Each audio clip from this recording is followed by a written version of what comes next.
Hello, everyone. Thank you so much for coming to the Organizing Within Racial Capitalism event. We're just waiting a few minutes just for everyone to trickle in.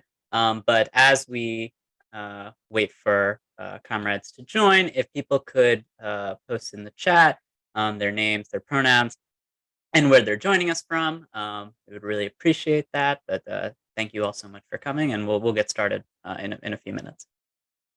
Awesome. Thank you so much. It's really great to see such a wide range of people uh, from all across the country who have come to join us. So we're going to go ahead and get started. We want to be respectful of everyone's time here.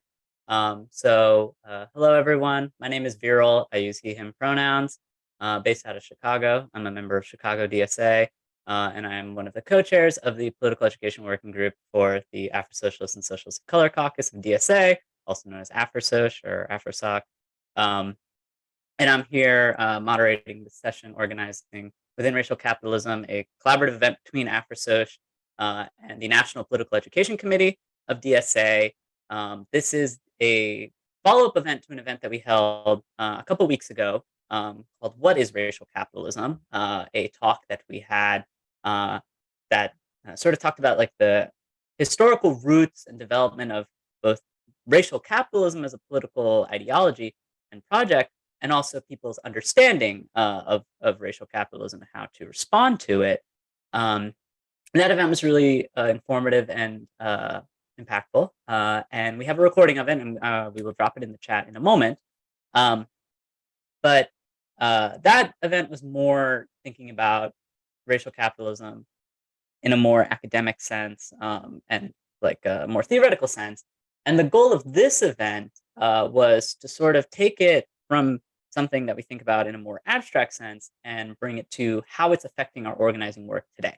And so we're really excited to have this event. I think we all agree that these are both important lenses that we need to be thinking about. We need to be thinking about these issues from an educational stance of understanding the theory and the history of why these political forces exist. But it's also important to think, how is it directly, materially affecting the work that all of us are trying to do in service of a project of dismantling racial capitalism and building a socialist future for ourselves and everyone around us. And so I'm really excited to introduce both of our speakers today. Robert Cuffey is a revolutionary socialist who is a member of the Afro-Socialists and Socialists of Color Caucus of DSA. He works in child welfare. He's active in his union in the rank and file caucus, and he's a member of the organizing committee of New York City DSA's labor branch. He also organizes with abolitionist collectives like Black Voices Matter and the Washington Park Mutual Aid Group in New York City, while also working with editorial groups like New Politics and the Black Radicals. So thank you so much, Robert. And our other panelist is John Lewis. John is a member of the executive committee of the Afro-Socialists and Socialists of Color Caucus of DSA. And he's done a lot of different things. He's organized with many different left-wing progressive groups in the Deep South for the last 10 years. And so both of them have a wealth of organizing experience, thinking about how we build a true multiracial working class and a socialist future in the United States.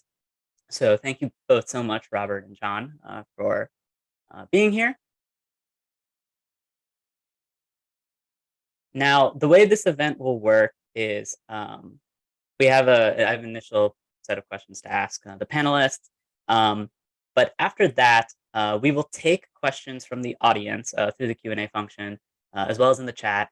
But if people need a minute to ask questions, that's also okay. We have questions prepared in advance, but of course, the point of this as a webinar is for the audience to be able to ask their questions. So please feel free to ask your questions through the chat or through the Q&A function, and we will make sure that those questions get asked to our panelists. I want to start by asking you both, Robert and John, to take us through how you have thought about racial capitalism and how it affects your work over the years as you progressed as a leftist and been involved in various organizing efforts. And especially in these last 2 years, amidst the pandemic and amidst the George Floyd uprisings and the aftermath since then.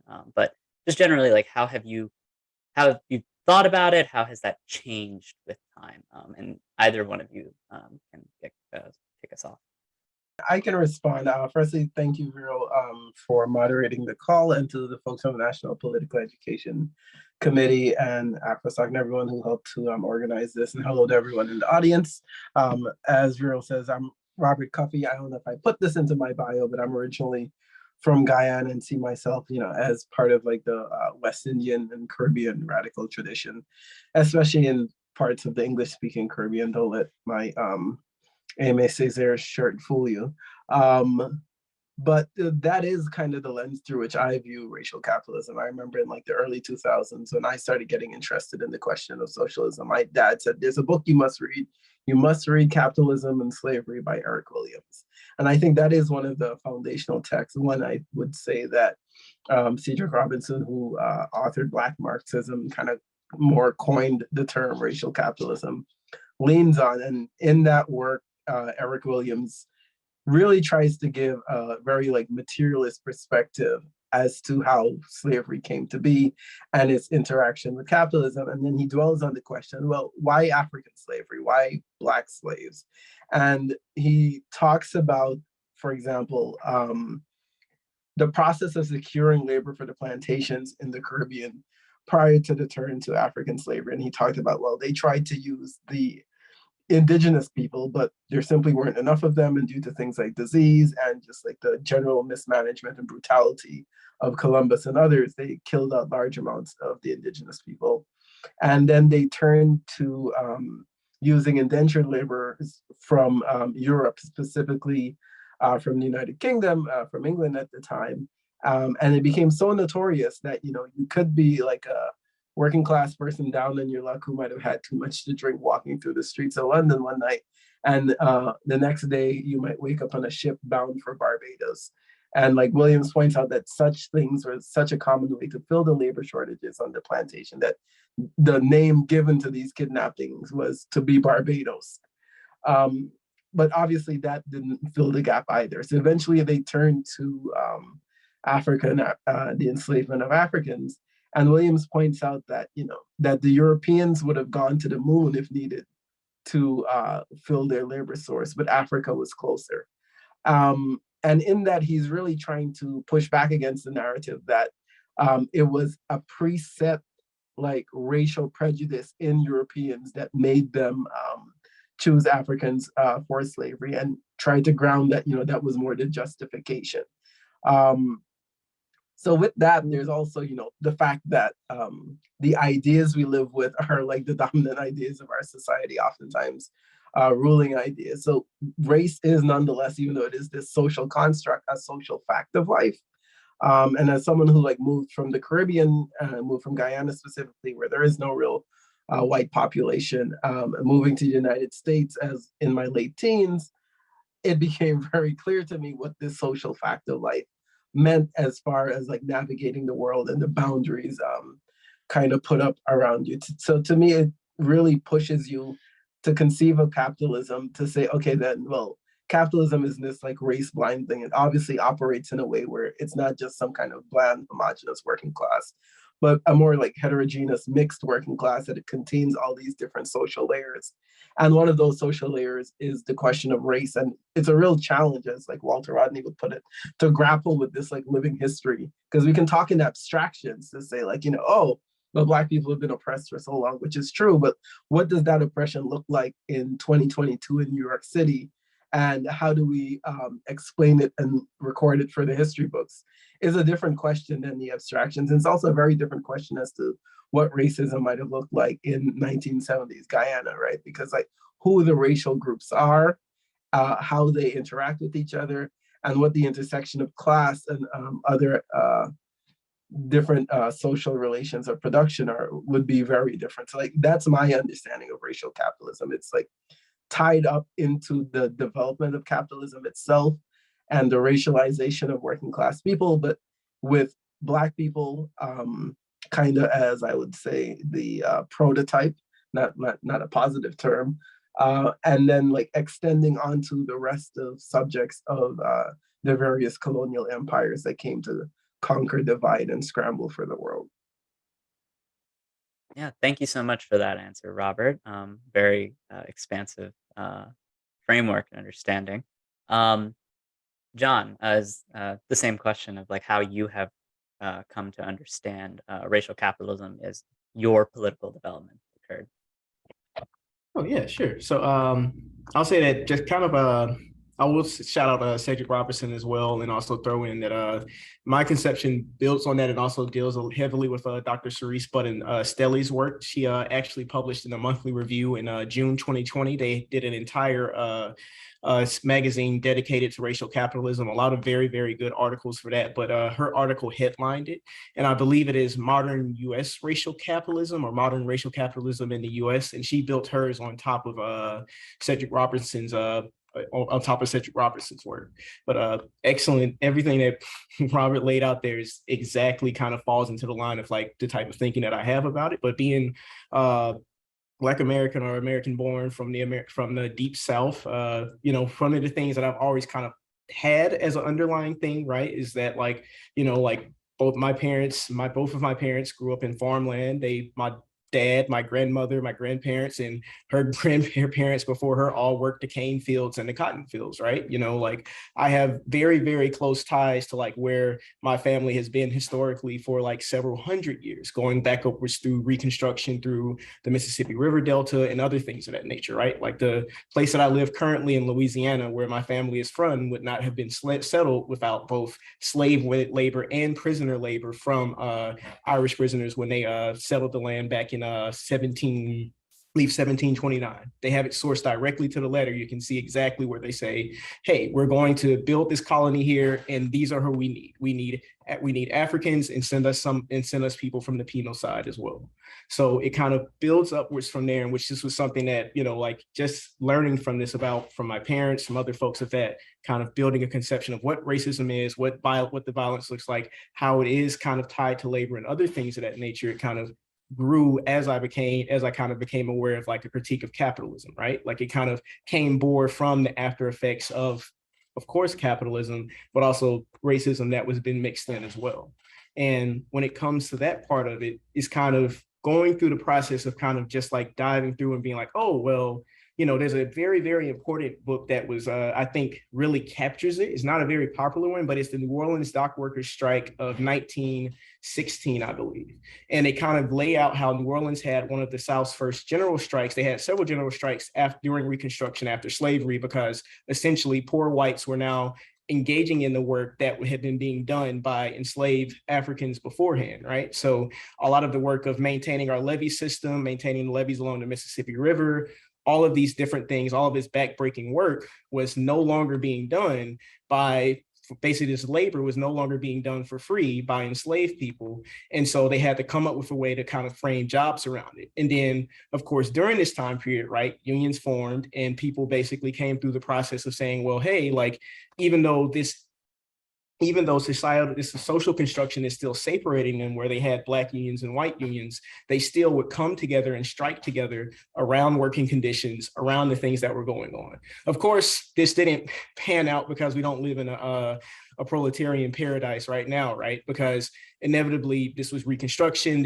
We were kind of leaning into the Jim Crow era, and basically the white unions kind of said, no, we're not going to continue doing this, and ended up basically separating from the Black unions, and all of those movements got crushed essentially.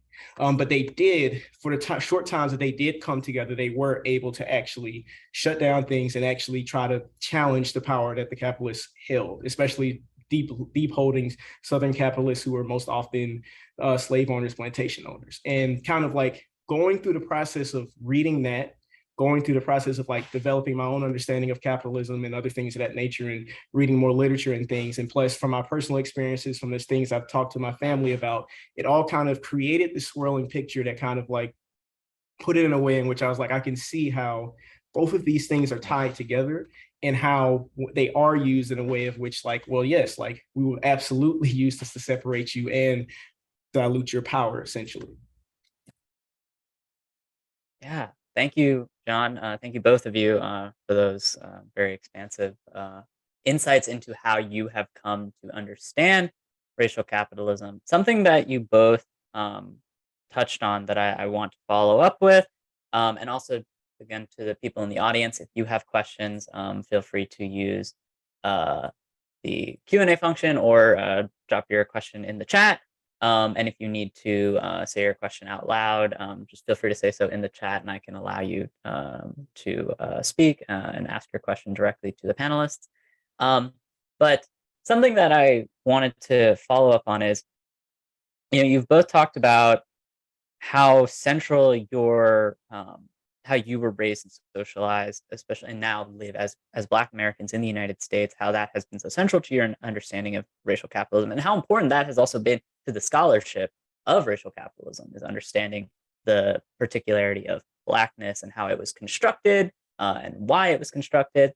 We're now in a place in the United States where we use these terminologies like people of color and these sort of broader terms. There's a much more diversified understanding of the working class, which is why some people like to throw around the phrase the multiracial working class and stuff like that.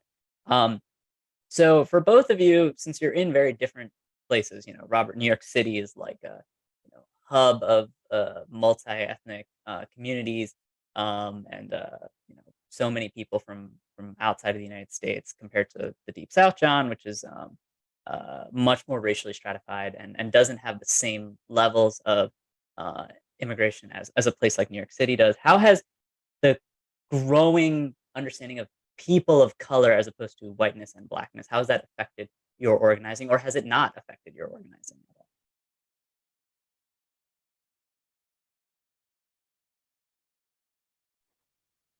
I mean, if we were to stick to the same order in speaking, I can go and I can say that the conception of BIPOC, Black, Indigenous, and people of color, and people of color generally, is in some ways a little bit controversial here in the New York City left. Like, I know activists who specifically said, I'm not a BIPOC, I'm Black. And that has to do with all the very much different lived experiences of people under the BIPOC umbrella, right? Like, the experiences of Black people are not the experiences of Indigenous people, and they're not the experiences of Latinx people, and certainly not the experiences of Asian or Middle Eastern people or South Asian people. They're very different. But I would say that sticking with the theme of Black liberation, that people there are some Black people who rightly reject the term BIPOC because it's not specific enough to their particular experiences. And more specifically, it doesn't talk about how under that umbrella, anti-Black racism seems to be something that can, in many ways, unite other communities of color, right? Like, when we talk about, for example, fighting against anti-Asian violence, we also have to talk about the ways in which middle-class elements within the Asian community try to scapegoat Black people as criminals, right?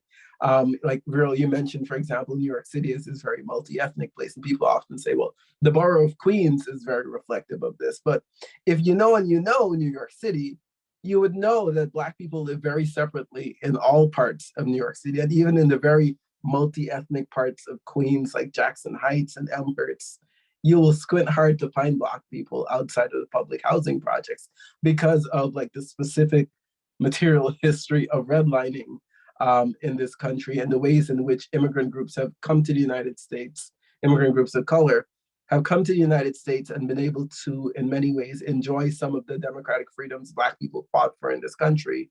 And Black people themselves have not been able to enjoy them because this generational weight of slavery hanging around our necks. I think it's very important to understand that, yes, there is a process of racialization that lays the basis for solidarity amongst people of color, and you can call those people BIPOC people.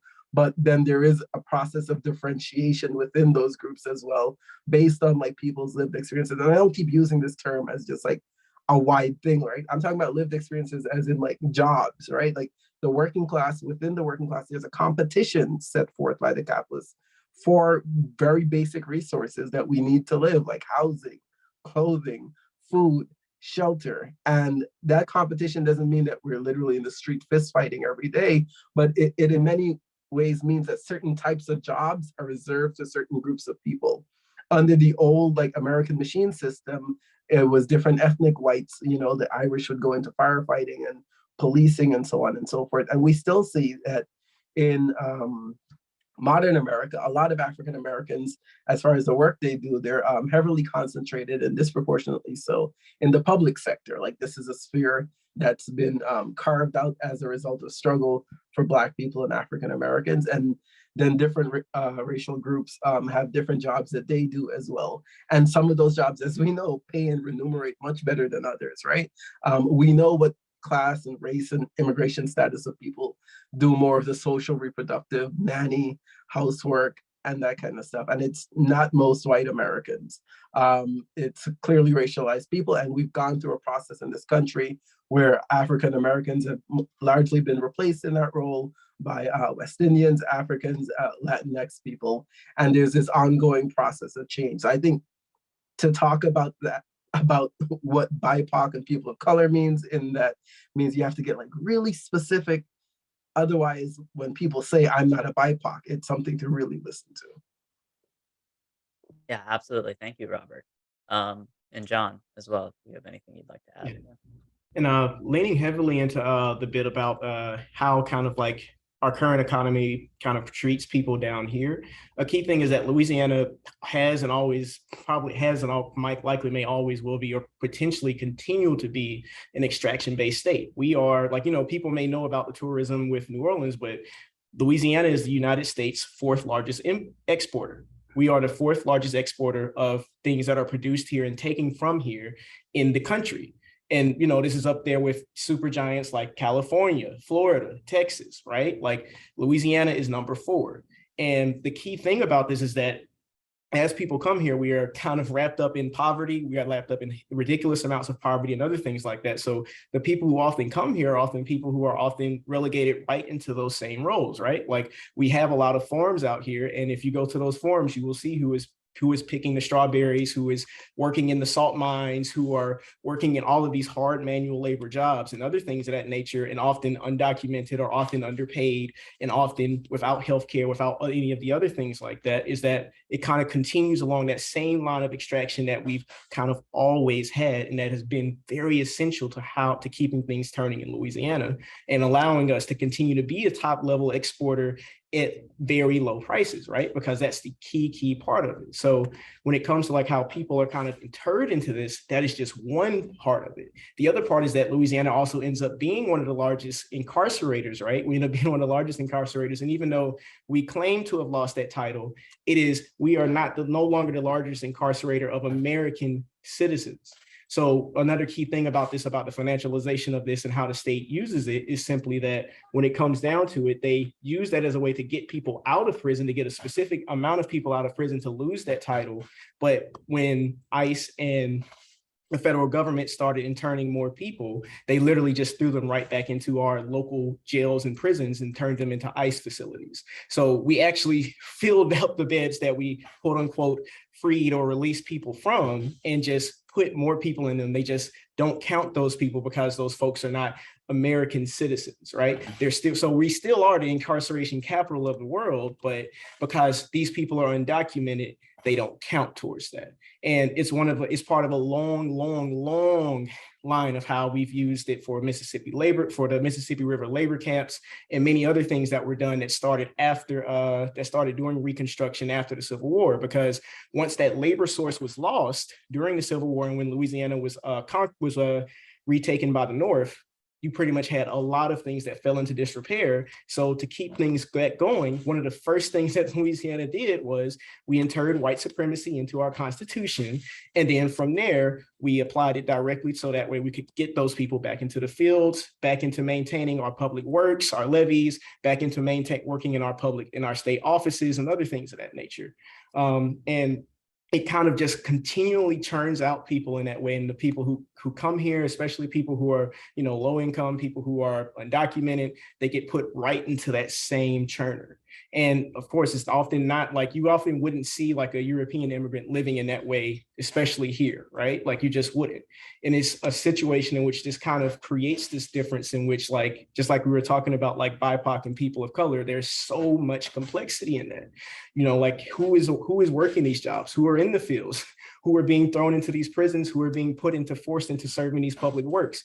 Many of Louisiana's state infrastructures are run and supported by people who are incarcerated or locked up into the current justice system. So like, we don't pay people for those things, or if we pay them pennies, or we pay them with the sunshine that they get to see when they're not in their cells.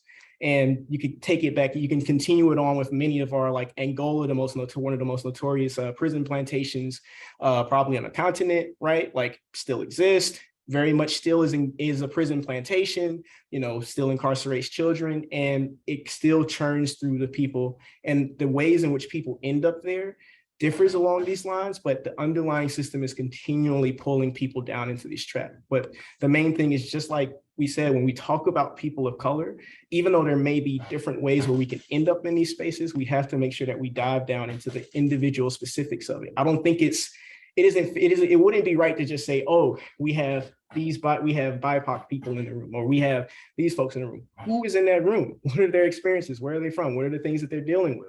You know, even if you get down into colorism, and colorism beyond just being, which is a situation in which you're basically socially oppressed for, or deal with different societal issues from being darker skinned or more melanated, which also extends across like countries, across cultures, across ethnicities, as they would call them, and other things of that nature as well. We have to be very mindful of that and considerate of those things. So just want to throw that out there, because some excellent points were brought up so far. Yeah, thank you so much, John. I did not know Louisiana is the fourth largest exporting state in the country. So thank you so much for uh, educating us. And thank you to both of you for your answers. So we actually have a question from the Q&A chat, which you should be able to view as panelists as well. It's a long question. Thank you, Karen, for this question.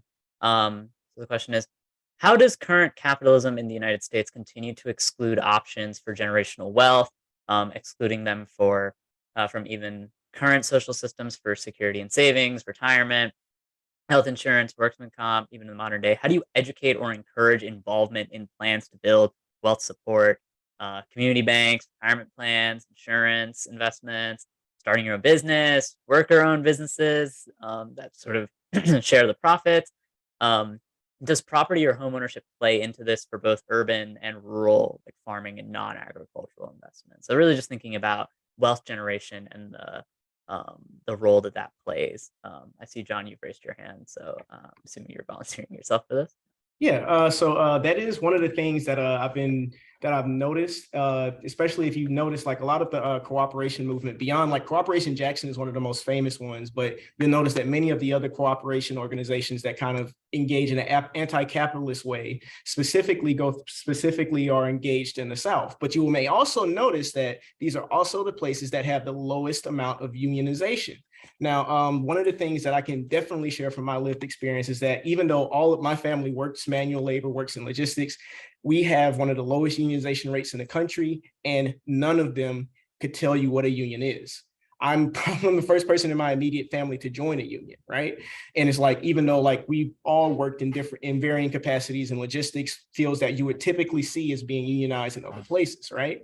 And I think about it in the sense of, the cooperative movement kind of also arises from the sense of, well, we are unable to actually, as a right to work state, we are unable to actually build worker power via the typical manners because of the way that they intentionally set this up to reduce our ability to build union capacity, to build strong unions here, and other things of that nature. So people have begun looking into alternative ways to do it. So credit unions, which I would say a community bank could be another description of a credit union. I would specifically say a cooperative credit union in which the workers are also organized and also have democratic say. So that way you're still minimizing the exploitative rate relationship. But essentially, like, the cooperative network is actually going through the process of kind of saying, hey, how can we build people up in a different way, build people power in an alternative way, still kind of go about this and teach people in an alternative way of how we can go about doing this and living, because there's so many different things, just as like I lined up before. These states are meant to be extraction states. We are meant to be places where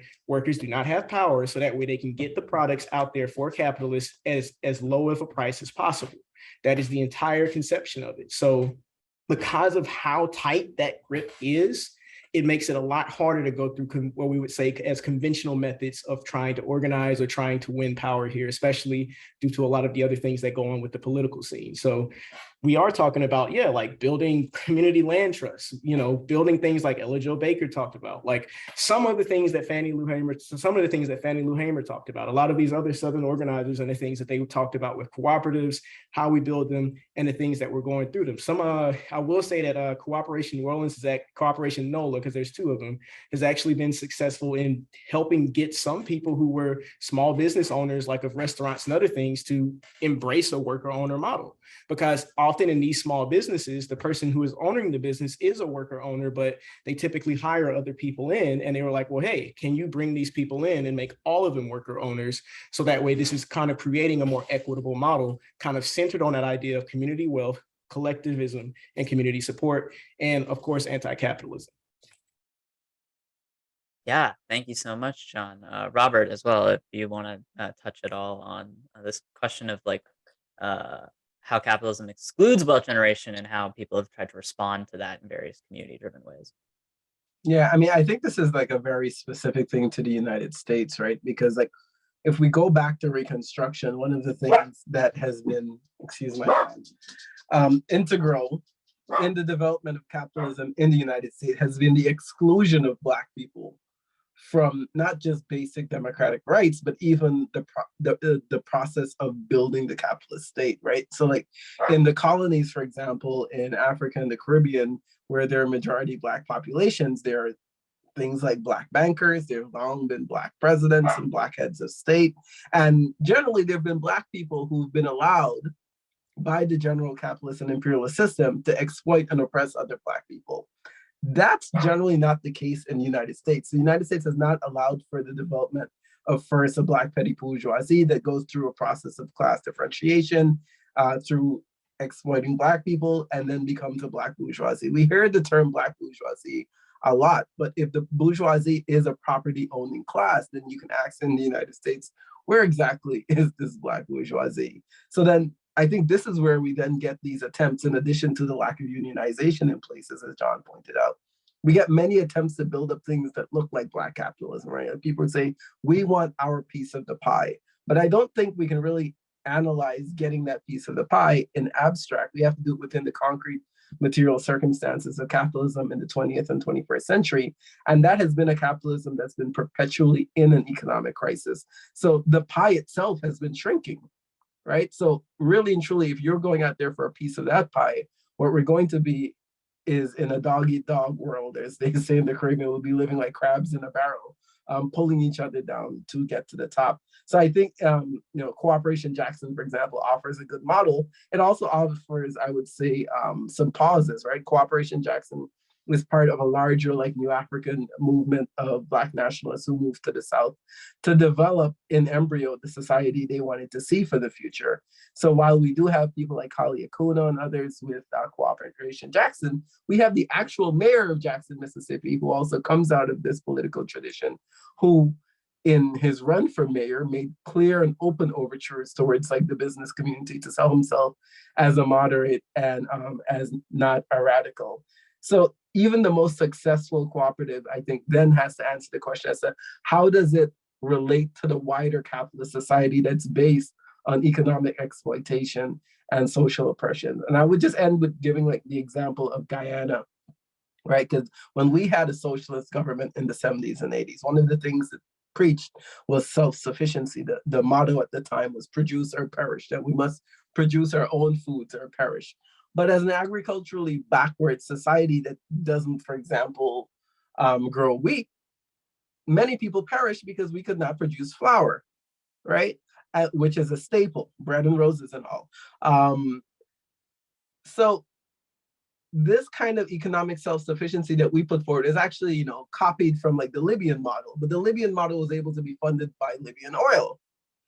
We had no such resource in 1970s and 1980s Guyana, and that is what brought in all of this social, economic, and political pressure for us to buy into IMF loans and do this structural adjustment to the International Monetary Fund and the World Bank that led to our socialist government imposing austerity upon people by cutting back on pensions, cutting different social programs, getting rid of subsidies for pensioners who would get free water and these kinds of things. I think there is a big contradiction where we do want people to like show us and model for us what the ideal society would look like, but in recreating those societies, they still have to find ways to deal with not just the economic pressures, but like all of the social pressures that come to bear. Like we see how climate change is wreaking havoc all across the United States and especially in Black parts of the country. And it's happening in Jackson, Mississippi. And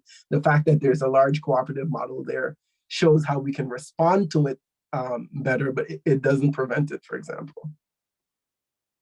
Yeah, absolutely. Thank you both so much for your responses to that question. I think that it's a really difficult question to answer. On one end, you know, we see a lot of interest in a sort of developing our own wealth. That's like a thing that people are constantly talking about. But how we do that is actually really important. And the particularity of how capitalism has developed here compared to in other places, I think, is an important part of how we should be thinking about it.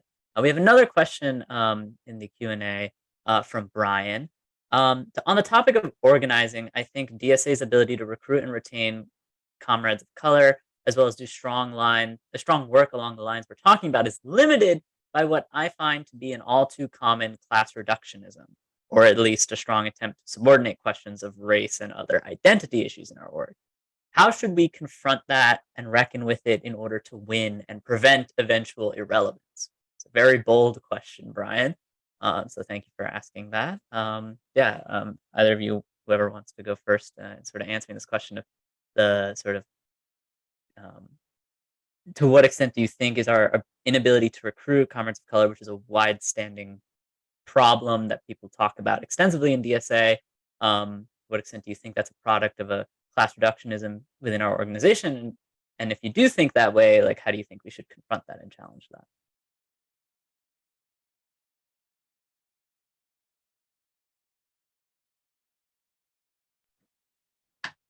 I mean, unless John has a burning desire to go, I can. Um, Man, where have I heard this question before? A familiar refrain in this organization. Well, first, I would say that, while this is a problem in DSA, it is a bigger problem of the left, right? Like, no leftist interracial organization has necessarily solved this problem. Before the Democratic Socialists of America became the biggest dog on the left, before that, it was the International Socialist Organization, which was especially plagued by this question. And not to be reductive, but I will tell you that the answer is to join and build AfroSoc. And I say that the answer is to join and build AfroSoc specifically because what we're dealing with here is a question of how do we get to this road of a multiracial working class, acting and fighting as a multiracial working class. Like Marx has this conception of the working class coming into itself, acting for itself.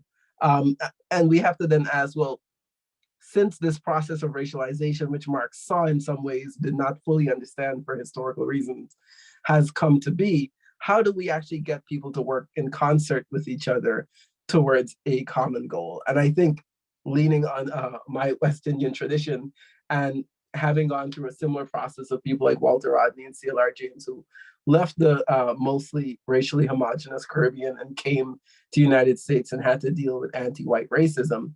One of those ways is to uplift the self-determination of people of color, which is not an easy question to answer when those people of color don't necessarily constitute a nation in like the classic Marxist sense, right? Like, how do we as Marxists stand in solidarity with Indian people fighting against British colonialism? The answer seemed a bit easy. Support their right to self-determination, which meant supporting their right to form their own nation.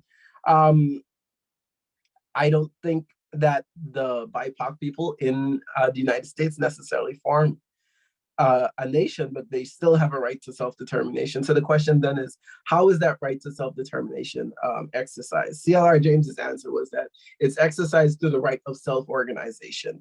which is to say that there should be interracial fights against the bosses and for common goals. However, given the extensive history of racism in the country, it is entirely permissible and should be supported by socialists when people of color want to organize by themselves for periods of time because they don't feel safe. And I think like the best understanding of this I got was coming out of the socialism conference at the panel on multiracial organizing, where like the only non-DSA member of the panel was this woman named Michelle from the Amazon Labor Union, who told the story of growing up in Puerto Rico, you know, amongst very many Puerto Ricans, none of them really white, being displaced from Puerto Rico when the Hilton Hotel built a hotel in her local town, and moving to East Harlem, which before gentrification was just a place with nothing but people of color. And then going to work as she became an adult and experiencing white people for the first time, and also experiencing racism for the first time. And one of the results of that for Michelle, and you know, I'm paraphrasing here, was that she has an inherent distrust of white people. And if she's in a room with white people, she tends to ask herself, well, what are they up to? What are they trying to do?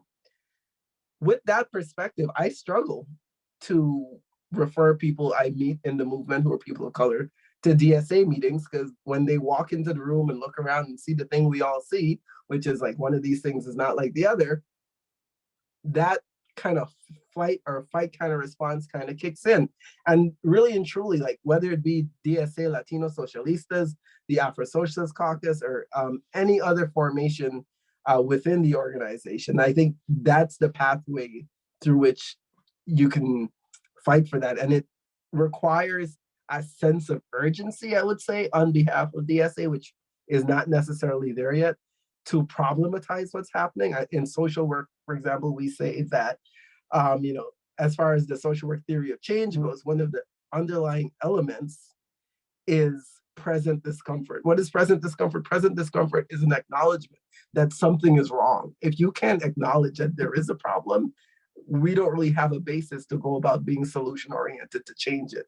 So there needs to be an acknowledgement. You know, the multiracial organizing committee is a good start, but like if you're not doing basic things like counting, for example, how many people of color we have in the organization through an intake form when people join, then it's kind of a non-starter of a conversation. And if we're looking down on people of color who want to self-organize, then again, it is a non-starter. Just imagine like this very male organization that we're also in.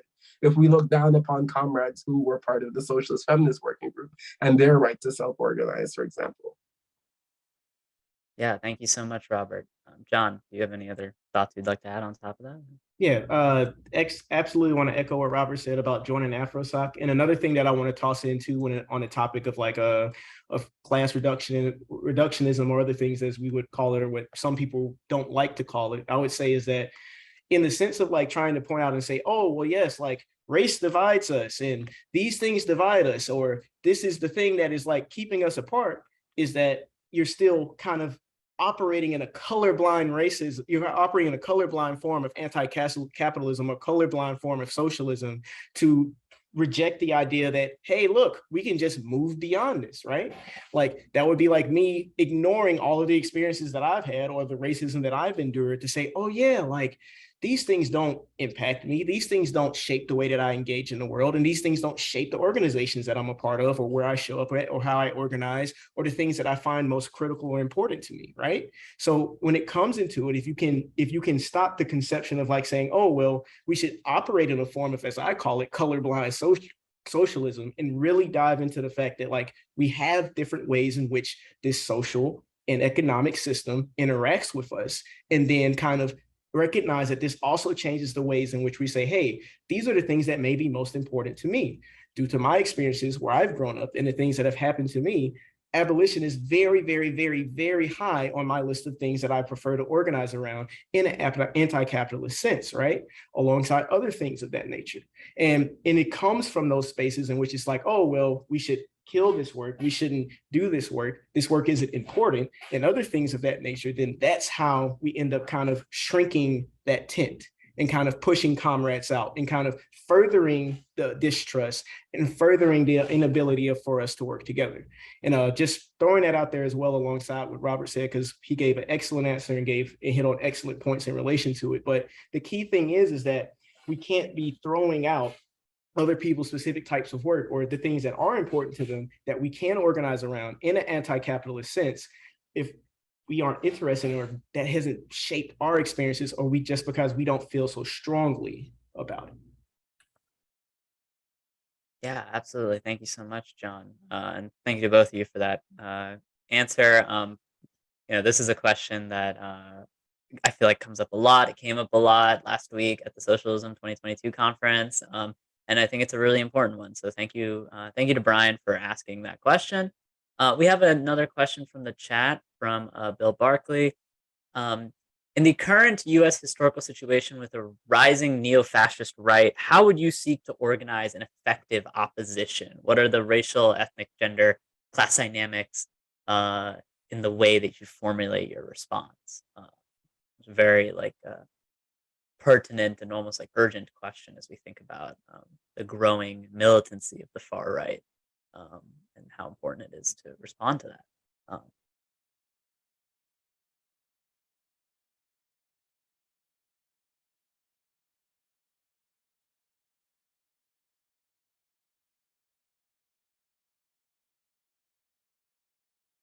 John, if you're saying anything, you're still muted. Oh, good. I was looking for, I was trying to see where it's at. I see you Yeah. put it in the chat. So I'm just trying to make sure I'm reading it right.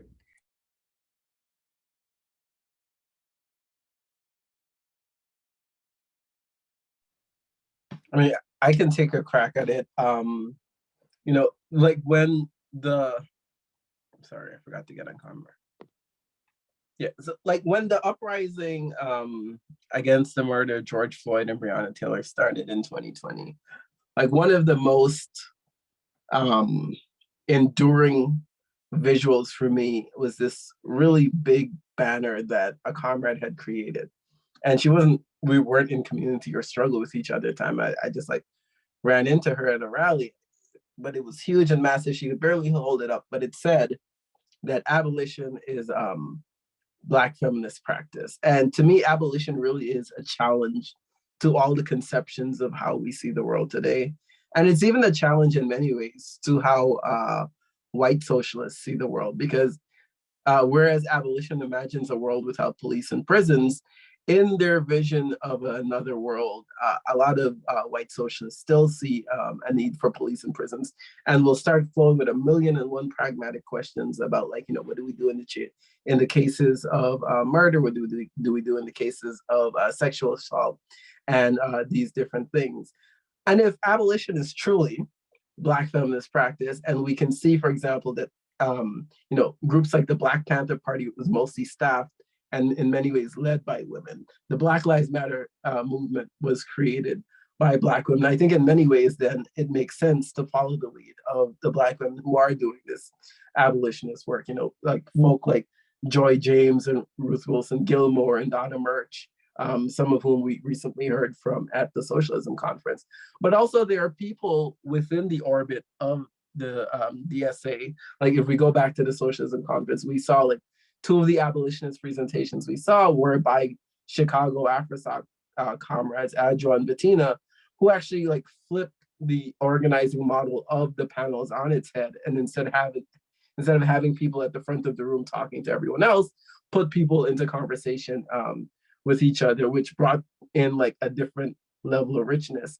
And I think that really is the solution, that you have to, in many ways, craft ways to create dialogue amongst people so they can see that we are indeed facing like a common threat, right? Like what is happening in this country with the rise of the right is not something to be written off at all. It's not something to joke about. It is the threat of losing a certain level of democratic rights in this country that's not been seen for generations. And people oftentimes respond, well, oh yes, the United States is not a democracy. What are you talking about? Of course, it's not a democracy in like in a pure sense. It's clearly a bourgeois democracy in a settler colonial nation that is imperialist. However, I can't think of any of the democratic rights that we have in this country that haven't been won through a protracted period of class or racial struggle. And that is the reason to fight for it. And that is the reason to rally people around an anti-fascist program. And it's very clear to me that while DSA has been very effective on the electoral front, it's been less effective in doing things like mutual aid and street actions. And those are the things that A, build community, and B, send a clear message to the far right that they're not welcome here. When we've been able, at least going back to New York City, on January 10th last year, after the Capitol was stormed on the 6th, we had a planned anti-fascist march. And there was a lot of debate within the New York City chapter about whether to endorse it or not. And sadly, it was not endorsed. But those of us who understood the threat as DSA and Afro-Socialist members turned out in our individual capacities. And we scared the Proud Boys away. And we did it again later that year. And we will continue to do it. Like, every time these people rear their head, you have to meet them on the streets. And I'll say it on this call, with force, so they know that they're not welcome in your town and in your city. So we're going to see that as this process goes on, there's going to continue to be ruptures within the ruling class. Like, we're seeing parts of the political ruling class go after the people who stormed the Capitol, and on January 6th, we're seeing the people who threatened to and plotted to kidnap the governor of Michigan being persecuted. But the reality is we cannot rely on the state and the state alone for these things, right? Like, the kind of self-defense for the civil rights movement we saw carried out by Robert Johnson and others, as described in the book Negroes with Guns, is definitely going to have to come back, so that we can see self-defense not just as, how we defend ourselves personally from individual attacks, but as community self-defense. And the process of community gets defined and redefined not through abstract conversations like these, but through being in struggle and community with each other. Like, it means very little to say you're a socialist or revolutionary or any little thing if your neighbor doesn't really know your name. Absolutely. Thank you so much for that, Robert and John. Yeah, I'll throw in directly, kind of rolling off where Robert left off at. Like, we have our one of our mutual aid. We started a community fridge network out here because Louisiana and Baton Rouge specifically have some of the worst food insecurity and most starvation in the country, right? And to put it as simple as possible, right? Like, the Ku Klux Klan was founded in our area, right? We have had people from white supremacist and white fascist organizations run for our run for our state's highest office and other things of that nature. They are very much still active here and continue to be active here. And in the same vein of that, they vandalized, then stole, then disabled one of our community fridges. And the thing is that this is something that, all it does is just provide food to people, provide food, Narcan, other things of that nature, hundreds of pounds a week, because this is one of the places where it is needed, but it is also in a majority Black neighborhood. It is also in a place where a lot of immigrants also use those services as well.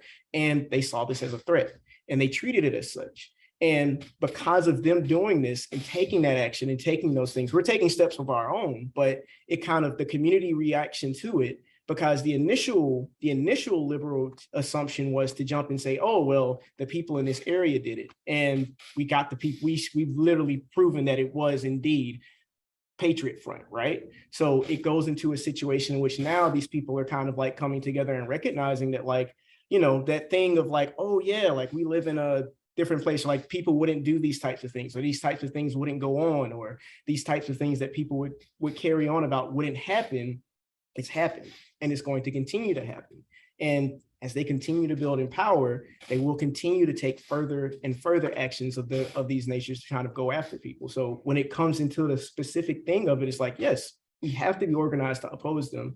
And we can't really leave experimentation off of the table for some of us, whereas we deal with hurricanes, so mutual aid, coming together, working with struggling with your neighbor, struggling with the person next to you is a very, very, very common thing that people kind of have a simple understanding of here. The other side of it is that, yes, like, this does actually bring people in. This actually does connect people into other spaces of it. This actually does speak to people politically and then allows them to be mobilized and organized to take up other political fights. It actually does pull them into our sphere of influence. It actually does cross those racial barriers, those ethnic barriers, those gender barriers, all of those things. Because when it comes down to what people need at the end of the day, under the disaster that is capitalism, being there as part of a support network with a community, because that is how these things evolve, that is how they are maintained, that is how they are supported, is the key part. Yeah, thank you so much, John, for that answer, and to Robert as well. We have time for one more audience question. This question is from Jerry Harris. Should there be a discussion in DSA for a national position to support the right to self-determination? I'm assuming they must mean the self-determination for BIPOC folk, like Robert mentioned earlier. But yeah, to either of you, to what extent do you think DSA needs to take a national position on this question?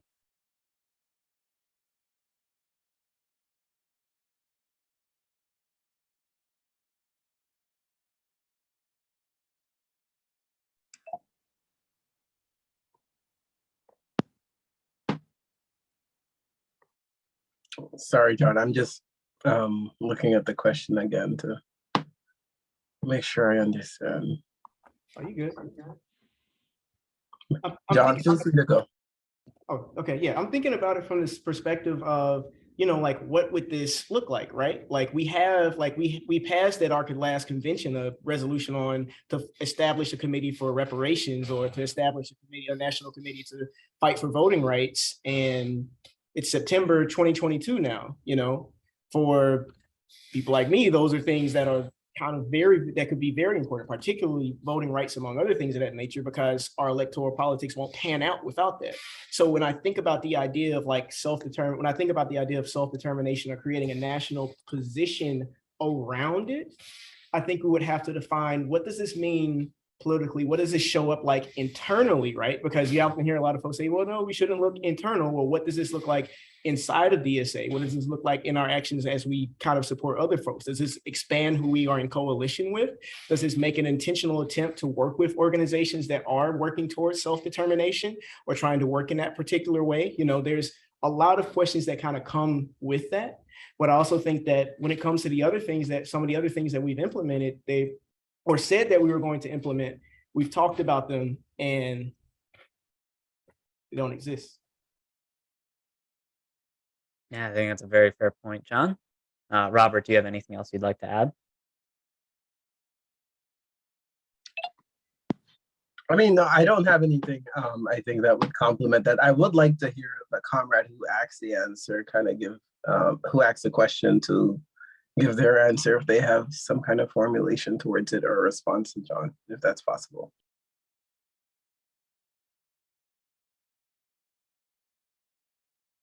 Yes. Is Jeffrey still on the call? Or Jerry, sorry.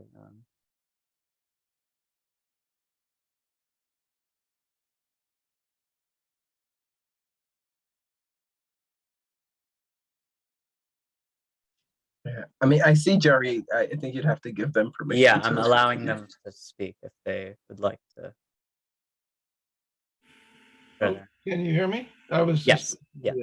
I mean, a political power in areas of where the Black population is a majority. And I would also say in the Southwest, where the Chicano people are a majority, which is often not talked about in terms of, national self-determination. But it is in the Southwest among Chicanos, very strong position, particularly back in the 60s and 70s and 80s. So basically, it's a question of political power and having the right to determine the political, economic, and social conditions in areas of Black majority. Yeah, I think that is a very pertinent and relevant question that we need to think about, but maybe is a bit big of a question to think about. And I know we're coming up, we've gone past the hour a little bit. I want to be respectful of everyone's time. So, final question for our panelists, as we close out. Is there anything that you'd like people on the call to sort of take away? Is there any like resource or any campaigns or anything that you would like them to plug into? And just really like any last thoughts that you'd like to leave with them? Well, I see someone is plugging how to join DSA, so I might as well kind of plug how to join AfroSoc, and I'm sure somebody will drop the sign up link, which is available for any of the, to use the term, BIPOC people to use to sign up for our caucus. It is a space that's open to DSA members of color as well as Doreen is over here being provocative, trying to ask about Jay-Z and Black capitalism.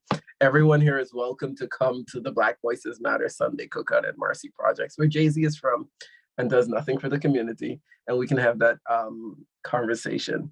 But you know, I think generally in these like question and answer things where there are panelists and people in the audience, like, you know, there's a lot that John and I could almost like recite as like articles of faith as to like, you know, why the political perspectives we're giving are the right ones. But in many ways, that's a question for people to answer through reflection of their own lived experiences, right? To ask themselves, like, what is it about the current capitalist system that has us where we are and puts limits on what we can do? Like, you know, growing up in the US, you're always hearing that, you know, you can be whatever you want.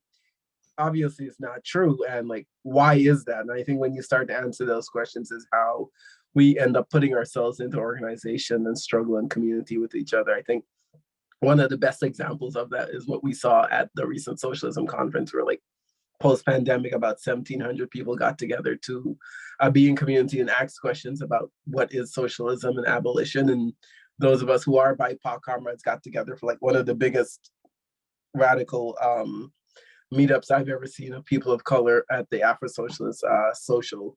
And it's through leaning on each other and our lived and shared experiences that we can move forward in these different struggles. So I'll say that and then let John go. And in the meantime, hurriedly try to find the Afro Socialist sign up link if it's not been dropped in the chat already. It's in there. I dropped it. I'm gonna drop it again. And I was gonna throw in also that really, like, if you have comrades in your area, I would say the first one of the best things to do is actually like listen closely when they're talking to you or sharing with you ideas or things that they have, because my chapter at one point in time ended up actually matching our city's demographics by having a majority Black active members or people who were interested in our work, because we were doing work that was actually important to like the communities that we were serving, and that was actually like that spoke the most to them in a sense.